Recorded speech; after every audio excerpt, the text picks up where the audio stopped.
ஒரு மாதத்திற்குள்ளாக உங்களை பிரில்லியண்ட்டாக மாற்றும் ஒரு சவால் வீடியோ. டே 9. நேற்றைய தினத்திற்கான ஆன்சர்: எந்த புத்திரர்களை காட்டிலும் சாலமோனுடைய ஞானம் சிறந்ததாக இருந்தது? இதற்கான பதில் 1 ராஜாக்கள் 4:30 இருக்கிறது. கிழக்கத்தி புத்திரர்கள். இன்றைக்கான கேள்வி: எதை பார்க்கிலும் ஞானம் உத்தமம்? எதை பார்க்கிலும் ஞானம் உத்தமம்?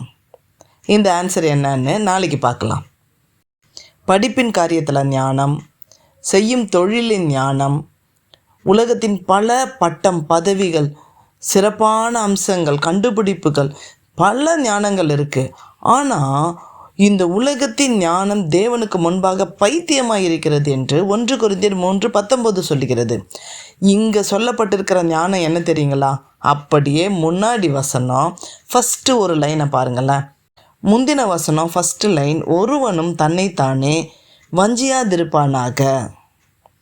இந்த எனக்கு நானே ஒரு வஞ்சிக்கின்ற, ஏமாற்றி கொள்ளுகின்ற ஒரு காரியம், அதை ஞானமாக நான் செயல்படும் பொழுது அது தேவனுடைய பார்வைக்கு பைத்தியமாக இருக்கின்றது.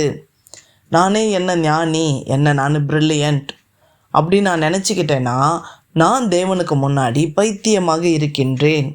நான் ஒரு வீடியோவாகட்டும் நான் அதை பண்ணுவதற்கு ஞானத்தை கொடுங்க, பலனை கொடுங்க, புரிய வைங்க, தெளிவாக பேச வைங்க, இப்படி தான் நான் ஜெபிப்பேன்.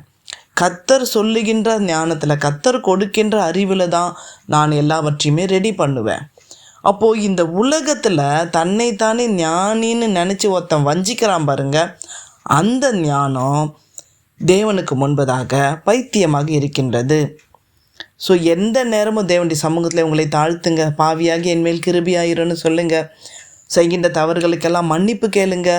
அப்போது கண்டிப்பாக நீங்கள் உங்களை தேவ சமூகத்தில் தாழ்த்தும் பொழுது அவர் உங்களை எடுத்து உன்னதங்களிலே உட்கார வைப்பார்.